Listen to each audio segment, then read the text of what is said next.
திமுக ஆட்சியில் என்னென்ன குறைகள் இருந்துச்சு? ஆனால் கஞ்சா அதிகமாகிடுச்சு, சொத்து வரி ஏறிடுச்சு, கரண்ட் பில் ஏறிடுச்சுங்க. இந்த மாதிரி சொத்து வரி, கரண்ட் பில்லு, ஏகப்பட்ட கஞ்சா எங்கேயுமே எல்லா இடத்துலையும் கஞ்சா கிடைக்குது. இப்போல்லாம் மாத்திரைங்க வந்துடுச்சுங்க. ஏதோ நாக்கில் தொட்டாலே போதை ஏற மாதிரிச்சு. கொலை. இப்போ பெண்கள் பாதுகாப்பு இல்லைங்க.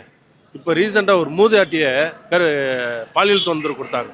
இங்கே ஒரு டிஎம்கே சேர்ந்த பிரமுகர் பையன் இங்கே ரவுடிசம் பண்ணி 12 பேர் ஓட வெட்டினாங்க. இந்த மாதிரி ஏகப்பட்ட கிருஷ்ணகிரியில் ஏகப்பட்ட கற்பழிப்பு அதிகமாகிடுச்சுங்க. அண்ணன் எடப்பாடி ஆட்சி வரணும், சென்ட்ரலில் மோடி அரசாங்கம் இருக்கணும், ஸ்டேட்டில் எடப்பாடி முதலமைச்சர் ஆகணும். இந்த மாதிரி திருப்பவும் அம்மா உணவகம் வரணும், 100 யூனிட் எங்களுக்கு இலவசமாக விவசாயிகளுக்கு இலவசமாக வரணும். அந்த மாதிரி ஏகப்பட்ட திட்டங்கள் இருந்துச்சுங்க. அது அடியோடு இந்த 5 வருஷம் ஏகப்பட்டதை கம்மி பண்ணிட்டாங்க. ஒன்றுமே இல்லை, எல்லாமே அழிச்சிட்டாங்க.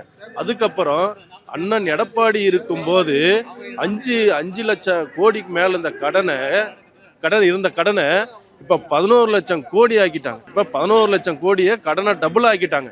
இங்கே ஏகப்பட்ட வச்சு நம்மளுக்கு தேவை அண்ணா விவசாயி எடப்பாடி ஆட்சி நம்மளுக்கு வேணுங்க. இதே மாதிரி சென்ட்ரலில் என்டிஏ கூட்டணி ஆட்சி அமைக்கணும், எல்லாரும் நல்லா இருக்கணும், எடப்பாடி ஆட்சி வாழ்க.